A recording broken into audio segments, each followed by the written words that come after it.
Aujourd'hui, on va s'intéresser à une maladie au nom un peu compliqué, la pseudo-obstruction intestinale chronique. Pour comprendre, imaginez une autoroute, complètement bouchée, un embouteillage monstre. Sauf que, il n'y a eu aucun accident, il n'y a aucun obstacle sur la route. C'est exactement ça, le paradoxe de cette maladie. Alors, la question qu'on se pose tous, c'est comment c'est possible? Comment le corps peut-il se comporter comme s'il y avait un mur, un obstacle infranchissable, alors qu'en réalité, la voie est complètement libre? C'est tout le mystère qu'on va essayer de percer. Voilà, la définition un peu formelle. En fait, la POIC, c'est une maladie rare de ce qu'on appelle la motricité digestive. Pour faire simple, le problème, ce n'est pas la route, c'est le moteur. Les intestins qui sont censés pousser les aliments sont en panne. Ils n'arrivent plus à faire leur travail. Et ça déclenche toute une série de problèmes très graves. Ok, pour bien saisir le truc, il faut aller voir ce qui se passe sous le capot, au cœur de la mécanique intestinale. D'où vient cette panne exactement? La comparaison ici est très parlante. D'un côté, on a un intestin en pleine forme. Tout est synchronisé, les muscles se contractent en rythme, c'est ce qu'on appelle le péristaltisme, et ça fait avancer le tout sans effort. C'est fluide. De l'autre côté, avec la POIC, c'est le chaos. Les ordres entre les nerfs et les muscles ne passent plus, ou mal, et résultat, tout s'arrête. C'est l'embouteillage, mais un embouteillage fonctionnel. En gros, il y a deux coupables possibles.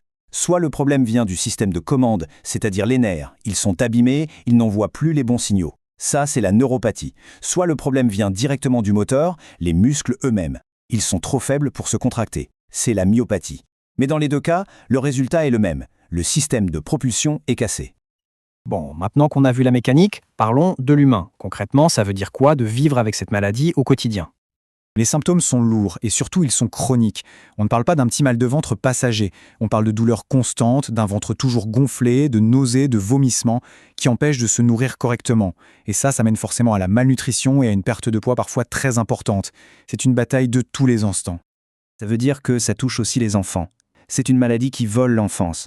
C'est un combat qui force à être courageux bien avant l'âge. Comme il n'y a pas d'obstacle qu'on peut voir sur une radio, diagnostiquer la POIC, c'est un vrai travail de détective pour les médecins. Il faut écarter toutes les autres pistes, une par une. D'abord, la priorité absolue, c'est de s'assurer qu'il n'y a vraiment, mais vraiment, aucun blocage physique. Une fois que c'est certain, on passe à l'étape 2. On va tester le moteur. On mesure la force des contractions, leur coordination. Et enfin, on cherche à comprendre pourquoi ça ne marche pas. Est-ce que la POIC est une maladie isolée ou est-ce qu'elle est la conséquence d'autre chose? Alors, une fois que le diagnostic tombe, qu'est-ce qu'on fait? C'est là qu'on arrête de chercher le problème pour commencer à construire des solutions. L'objectif est double et il est essentiel. Le premier, c'est la survie. S'assurer que le corps reçoive tous les nutriments dont il a besoin par tous les moyens possibles. Et le deuxième, qui est tout aussi vital, c'est d'améliorer la qualité de vie, de réduire la douleur, de permettre de vivre le plus normalement possible. La prise en charge, c'est un puzzle complexe qu'on assemble avec toute une équipe de spécialistes. Ça passe par le soutien nutritionnel, qui va parfois jusqu'à l'alimentation par voie veineuse. Ça passe par des médicaments qui essaient de réveiller l'intestin, par la gestion de la douleur, des infections. Chaque pièce de ce puzzle est cruciale. C'est cet effort collectif qui donne l'espoir d'une vie meilleure. C'est une maladie rare, c'est une maladie grave, et son principe est contre-intuitif. C'est une panne de moteur, pas un accident sur la route. Si on doit retenir une chose, c'est celle-là.